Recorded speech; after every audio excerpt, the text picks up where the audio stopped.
होता, पण ऐन वेळेवर तुम्हाला तिकीट मिळालेलं नाही आणि तुमच्यामुळे या झिंगाबाई टाकळीमधनं आमदार विकास ठाकरेंना जास्त मतं मिळालेत, ते आमदार झालेत, ते निवडून आले आहेत. तुमची तिकीट कापलेली आहेत. काय बोलाल तुम्ही?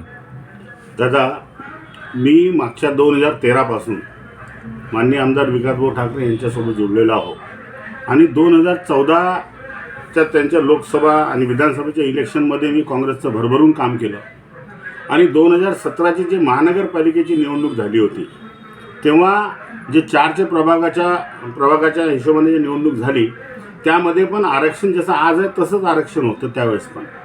आणि त्यावेळेस ओपन जेंट्समध्ये आणि ओपन महिलामध्ये पुष्कळशे लोक तिकीट मागत होते. मी पण ओपन जेंट्समध्ये तिकीट मागत होतो. पण आमच्या इथून ओबीसी महिलांसाठी काँग्रेसमध्ये कोणीही इलेक्शन लढायला तयार नव्हतं. अशा वेळेस काँग्रेसला इथं वाढवायसाठी आणि काँग्रेसचा इथे मजबूत बांधायसाठी मी माझ्या मिसेस प्रणाली मानमोडे हिला 2017मध्ये ओबीसी महिलाच्या सीटवर काँग्रेसच्या तर्फे लढवलं आणि एक चांगली लढत दिली भारतीय जनता पार्टीला. आणि माझ्या मिसेसनं त्यावेळेस 8,900 वोटं घेतले. म्हणजे जे भाजपचे जे 4 उमेदवार होते 5व्या नंबरचे जे मतदान आहे ते माझ्या मिसेसला त्यावेळेस मिळालं होतं.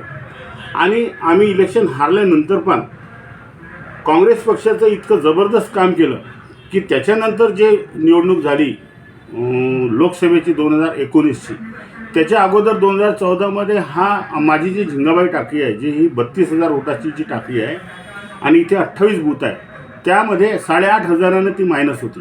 पण 2019च्या इलेक्शनमध्ये लोकसभा आणि विधानसभेचे जेव्हा इलेक्शन झाले तर लोकसभामध्ये तर आम्ही 3,500 मायनस राहिलो. पण जेव्हा 2019चं विकासभाऊ ठाकरेचं विधानसभेचं इलेक्शन झालं तेव्हा आम्ही अवघ्या 2200 मतांना इथे मागं राहिलो आणि विकासभाऊ पश्चिम नागपूरमध्ये निवडून आले. विकासभाऊ निवडून आल्यानंतर आम्ही त्यांच्या माध्यमातून इतकं काँग्रेस पक्षाचं इतकं भरीव काम केलं. माझ्या मिसेसचे जे संस्कार फाउंडेशन आहे त्याच्यातर्फे आम्ही गरबांचे मोठे मोठे इव्हेंट केले. 11वी 12वी मुलांचे आम्ही सत्कारांचा कार्यक्रम घेतला, हळदी कुंकाचे मोठे मोठे कार्यक्रम घेतले आणि अशा प्रकारे इथं काँग्रेसची मोठ आम्ही बांधत गेलो. 2017मध्ये जेव्हा निवडणूक झाली तेव्हा इथले जे माझे नगरसेवक होते त्यावेळेसचे रनिंग नगरसेवक अरुणभाऊ ढवरे यांना त्यांचे तिकीट कापल्यामुळं ते अपक्ष इथून लढले होते 2017मध्ये. तेव्हा काँग्रेसचे सर्व कार्यकर्ते त्यांच्यासोबत गेले होते. पण मी इलेक्शन झाल्यानंतर पुन्हा त्या सर्व कार्यकर्त्याची मोठ बांधली. जेवढे काँग्रेसचे जुने पुराणे कार्यकर्ते होते सर्वांची मोठ बांधून इथं काँग्रेसचं काम सुरू केलं आणि 2019मध्ये आम्हाला विकासभाऊच्या रूपामध्ये एक चांगला आमदार इथं त्यावेळेस भेटला. नंतर आम्ही तसंच त्या आमदाराच्या माध्यमातून या टाकीमध्ये विकासाचे कामं करत गेलो, जनतेचे कामं करत गेलो, संस्कार फाउंडेशनतर्फे महिलांचे कामं करत गेलो. आणि मागचे जे आता 2024मध्ये लोकसभेचे इलेक्शन झालं त्यामध्ये आमचा हा जो प्रभाग आहे हा 3,500 वोटांनी प्लस झाला. आणि विधानसभेचे जे इलेक्शन झाले आता 2024चे त्याच्यामध्ये आमचा हा प्रभाग 5,500 काँग्रेसला प्लस झाला आणि पुन्हा एकदा काँग्रेस पक्षाचा इथं विजय झाला. त्यानंतर आता हे महानगरपालिकेचे इलेक्शन आले. यामध्ये जेव्हा जेव्हा मी एक प्रभाग अध्यक्ष या नात्यानं जेव्हा आमच्या शहर अध्यक्षाची आमच्या आमदाराशी बोललो तर पॅटर्न हाच ठरला का झिंगाबाई टाकीमध्ये 35,000 ओबीसी वोट आहे आणि गोरेवाडामध्ये 16 बूथ आहे, झिंगाबाई टाकीमध्ये 32 बूथ आहे आणि जाफरनगरमध्ये 16 बूथ आहे. म्हणजे झिंगाबाई टाकीमध्ये आपण 2 तिकीटा देऊ, एक ओपन जेंट्सची, एक ओबीसी महिलाची, गोरेवाडाला एक एससी तिकीट देऊ आणि जाफरनगरमध्ये आपण एक ओपन महिला देऊ. अशा प्रकारचं सर्व कार्यकर्त्यासोबत संवाद होऊन हा पॅटर्न ठरलेला होता.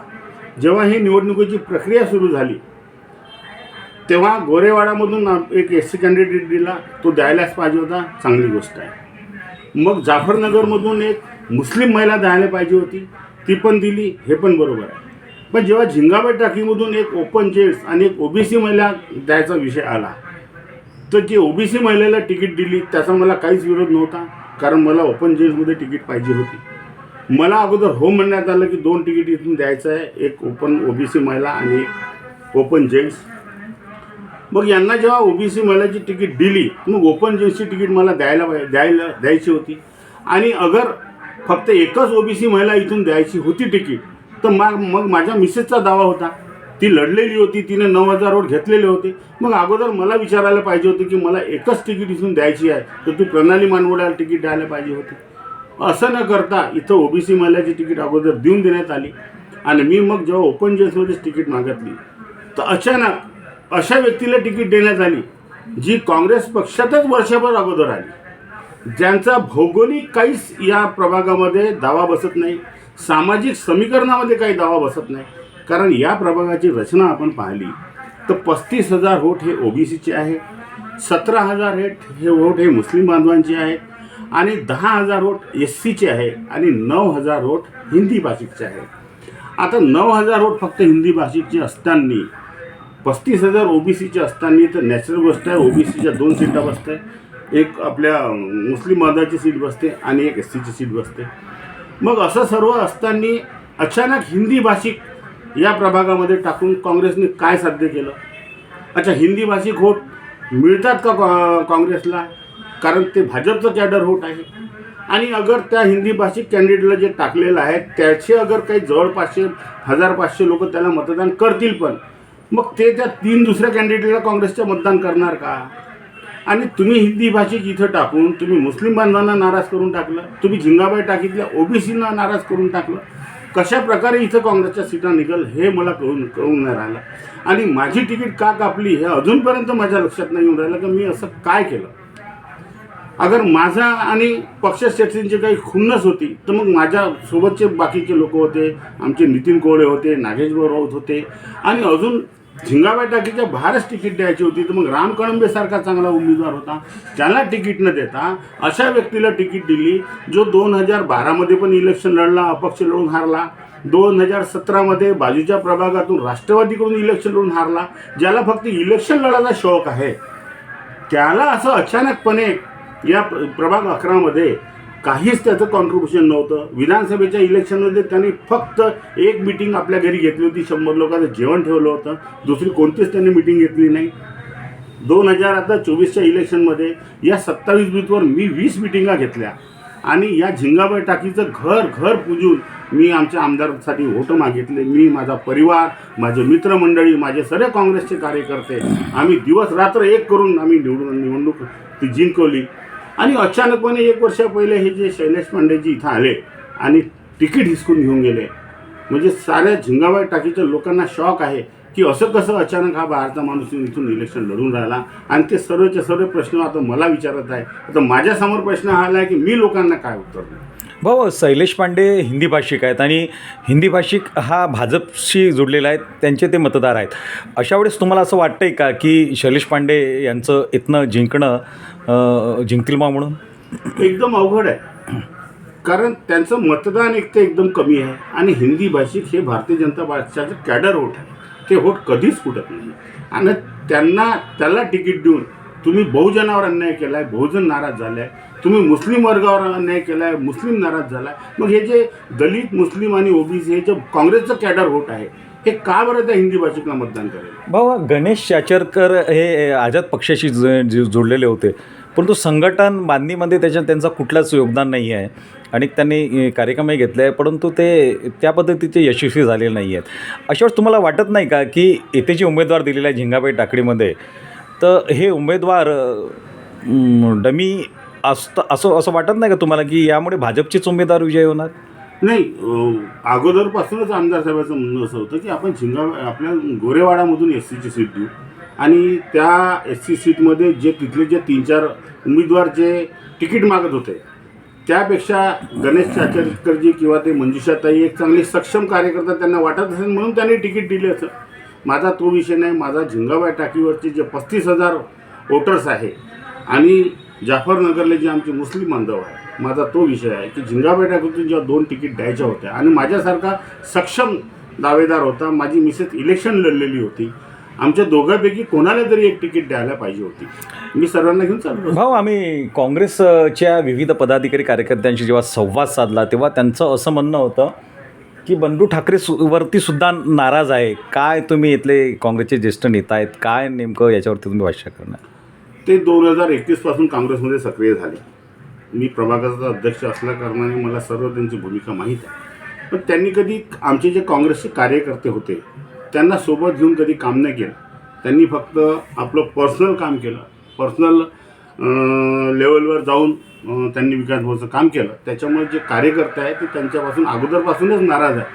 कारण कोणताही नेता किंवा कोणताही उमेदवार जेव्हा सर्व कार्यकर्त्याला अगोदरपासून घेऊन चालते तेव्हा ते कार्यकर्ते त्याच्यावर खुश राहतात. पण कार्यकर्ते नाराज आहे.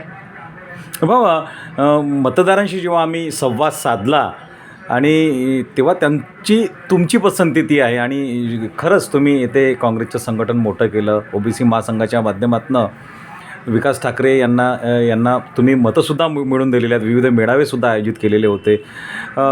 काय एकंदरीत तुम्हाला असं वाटते या भागामध्ये काय चित्र राहणार? म्हणजे काँग्रेसला अवघड जाणार असं तुम्हाला वाटतंय का? हा, अवघड तर आहेच. कारण ज्या पद्धतीने या 2 सीटा जे मेन सीटा होत्या ह्या जे 4चा प्रभाग आहे आणि 4 कॅन्डिडेट लढून राहिले, यामध्ये ड्रायव्हिंग सीट जी आहे ते ओपन जेल जो आहे ती मेन ड्रायव्हिंग सीट आहे. तुम्हीच कना आहेत ना भाऊ, तुम्हीच या भागामध्ये कना आहेत. मग तुम्हाला तिकीट नाकारल्यामुळे मतदारांच्या मनामध्ये संभ्रम अवस्था आहे की काँग्रेसचे एवढे ज्येष्ठ नेते आहेत त्यांनी पक्षाने त्यांना तिकीट का नाकारली? मला असं वाटते, माझा जो अंदाज असा आहे की आमच्या आमदार साहेबांना ही जी हिंदी भाषिक लॉबी आहे यांना आमदारांना गुमराह केल्यासारखं वाटते. कारण जेव्हा प्रभागाचा आढावा जेव्हा पेपरमध्ये छापत होते तेव्हा नवभारतमध्ये या प्रभाग 11चा जो आढावा आला होता त्याच्यामध्ये एक चुकीची खोटी बातमी छापल्या गेली होती की प्रभाग 11मध्ये 18,000 हिंदी भाषिक आहे आणि 20,000 ओबीसी आहे. ही चुकीची बातमी सांगून काही हिंदी भाषिक लोकांनी आमदाराला गुमराह केल्यासारखं केलं आहे की भाऊ 19,000 18,000 जेव्हा हिंदी भाषिक आहे तर तुम्ही हिंदी भाषिक तिकीट द्यायला पाहिजे. पण मुळात असं नाही आहे. इथे फक्त 9,000 हिंदी भाषिक आहे आणि 35,000 ओबीसी आहे. असं काहीतरी एक हिंदी भाषिक लोकांनी एक ट्रॅप करून हे तिकीट त्या शैलेश पांडेला देण्यात आलेली आहे. आणि ती एक तिकीट अगर मला राहिली असती तर या 4ही सीटा निघण्याचा पूर्ण चान्सेस होता. पण आता इथली मी जनता पाहून राहिलो, इथली जनता शैलेश पांडेसोबत नाही आहे आणि इथला कार्यकर्ता जो आहे तो मनापासून काँग्रेससोबत नाही आहे. भाऊ, तुम्ही दुखी आहात. तुमच्या बोलण्यानं असं वाटतंय की आता पुढे काय तुमची स्ट्रॅटेजी राहणार? म्हणजे काय भाजपकडनं काही ऑफर वगैरे आहे का? नाही, सध्या मी काही ठरवलं नाही आहे. मी एक सामाजिक कार्यकर्ता आहे. झिंगाबाई टाकीत माझी नाळ जुळलेली आहे. माझे वडील सामाजिक कार्यकर्ते होते. माझे आजोबा तुकडोजी महाराजांचे कार्यकर्ते होते. एक सामाजिक वसा मला आहे. आणि राजकारण तर मी झिंगाबाई टाकीमध्ये विकास झाला पाहिजे, झिंगाबाई टाकीतल्या लोकांना मदत झाली पाहिजे माझी, आणि म्हणून मी जुळलो होतो पक्षासोबत. आणि अजून मी काही पुढची दिशा ठरवली नाही. आणि मी आता समोर पाहिल की कशा प्रकारे आपण राजकारण करायला पाहिजे की आपलं जीवन समाजकारणात हे करायला पाहिजे. पक्षाने काही मनधरणी केली का? नाही, सध्या पक्षाकडून काही कोणत्याच आमच्या नेत्यागित्याकडून किंवा कोणताच काही असा संदेश नाही, काही माझ्याशी संवाद पण नाही साधला कोणी तुमच्या. आणि जे माझे काँग्रेसचे 4 कॅन्डिडेट आहेत ते पण मला येऊन भेटले नाही अजूनपर्यंत. आपल्याशिवाय काँग्रेसच्या या ठिकाणी विजयी मिळणं म्हणजे शक्य नाही आहे. म्हणजे तुम्ही जर झेंडा काँग्रेसचा घेतला तर विजयी पताका फडकू शकते, अन्यथा ते आता काँग्रेसचे 4 उमेदवार आहेत ते ठरवतील आणि आमचे जे आमदार साहेब आहेत ते ठरवतील. त्यांना भाऊ असंही कळतंय की तुम्ही पूर्वी भाजपशी निगडीत होतात परंतु तुम्ही काँग्रेसमध्ये आलात. अशा वेळेस तुम्हाला भाजपकडनं सुद्धा ऑफर येऊ शकते की एवढा लढवय्या, एवढा चांगला व्यक्ती परत जर भाजपमध्ये आला तर संघटनाला फायदा होईल.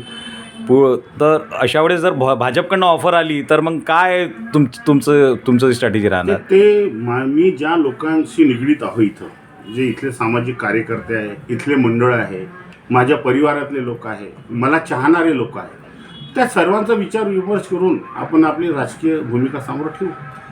पक्षाने आपल्याला म्हणून नगरसेवक म्हणून असे काही शब्द दिला आहे का? काही मनधरणी झाली आहे का? काही चर्चा झाली का? गोष्ट तिकीट कपल्यानंतर साधी विचारपूस सुद्धा नाही झाली. आश्चर्याची गोष्ट आहे. म्हणजे ज्या काँग्रेससाठी दोघंही नवरा बायको, मी आणि माझी मिसेस एवढी मरमर केली, 10 वर्ष झटलो, काही लाखो रुपये खर्च केले, त्यांनी सुद्धा म्हणजे तिकीट कापल्यानंतर एक दिवस घरी येऊन बसायची पण औचित्यता दाखवली नाही. अशा काय आपण बोलू शकतो? तिकीट पाठपात आर्थिक व्यवहार झाला असं वाटतं का? लोक म्हणतात असं, लोक म्हणतात. मी या माझ्या झिंगाबाई टाकीतील सर्व नागरिकांना याद्वारे संदेश देतो की असे आर्थिक व्यवहार करून आणि पैशाच्या जोरावर इलेक्शन लढू पाहणाऱ्या लोकांना बिलकुल मतदान करा नको. जे हाडाचे वर्कर आहेत, जे चांगले कार्यकर्ते आहेत, अशा लोकांना निवडून द्या. एक झिंगाबाई टाकीची पत राहिली पाहिजे आणि आपण दाखवून दिलं पाहिजे की टाकीसोबत अन्याय झाला तर आम्ही तुम्हाला जिंकू नाही देऊ. अशा प्रकारे या झिंगाबाई टाकीतल्या लोकांनी मतदान करावं अशी माझी इच्छा आहे. आणि प्रशासकीयांना पण हे सांगणं आहे की भाऊ तुम्ही वाढा, खूप वाढा. तुम्ही आमदार म्हणा, तुम्ही मिनिस्टर म्हणा, तुम्ही केंद्रात जा, लोकसभा लढवा, तुम्ही खासदार म्हणा, तुम्ही वाढा. आमच्या शुभेच्छा आहेत तुमच्यासाठी. पण माझ्यासारखा हाडाच्या आणि पक्षनिष्ठ आणि निष्ठावान कार्यकर्त्याचा मन नको दिखवा किंवा राजकीय आमच्यासारख्या कार्यकर्त्याचा जीव नको घ्या. बस एवढं माझं म्हणणं आहे.